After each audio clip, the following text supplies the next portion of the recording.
So the photos you're seeing right now were not taken with a particularly fancy camera. They weren't taken with a modern camera. They weren't taken on my phone. They were taken with this 17-year-old 7 megapixel Canon SD1000.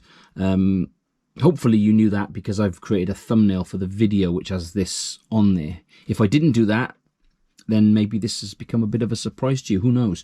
We'll see. I haven't worked out the thumbnail yet. But I always take a camera with me, and yesterday I took this out and I had my dog, a lead in one hand and this camera in the other. The light was really, really flat and grey and overcast, so I decided that maybe I would give the sort of the macro mode a bit of a test out on it. Now it will focus actually quite close, like sort of 20-30 mil from the lens.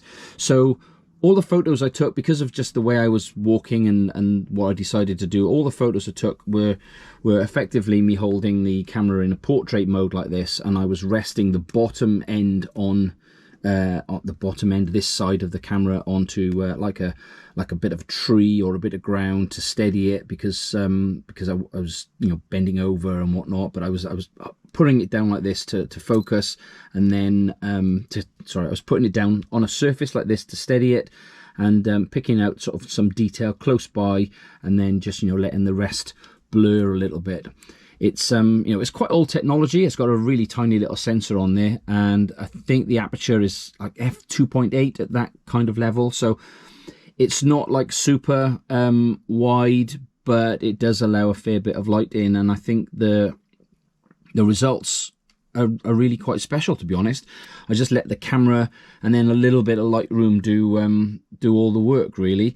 And I think some of the details that it's picked out, particularly the shot with the leaf, was I was really impressed, because I couldn't really see what was on the screen while I was out and about, really. So it was only when I got back and had a look at them on my computer that I could actually see that I thought I'd capture something quite interesting. So I put them up on Instagram. I put them up on my Facebook page. I even put them up on Flickr. Does anybody use Flickr anymore? I don't know. I've just decided I'd give it a try again. But yeah, I just think that it's worthwhile noting that, you know, you don't need anything really fancy, really expensive. You don't need to go out and buy, you know, super cool lenses or nothing. Just this camera, which cost me £40, has delivered some really quite interesting results on a little walk with my dog yesterday. Anyway, if you're enjoying these videos and my photos in particular, then you know, please let me know. Please subscribe, share the video with somebody else. It does me the world of good. It makes me feel good. It obviously does the videos and the channel a world of good, and I really want to try and grow this channel as quick as I can. I've had 2 other YouTube channels, and this one I've kind of set myself a little goal as to where I want to be and when, and just growing the subscribers is really going to help with that. So that's the SD1000, and those are some macro shots, and I will see you in another video quite soon, I'm sure.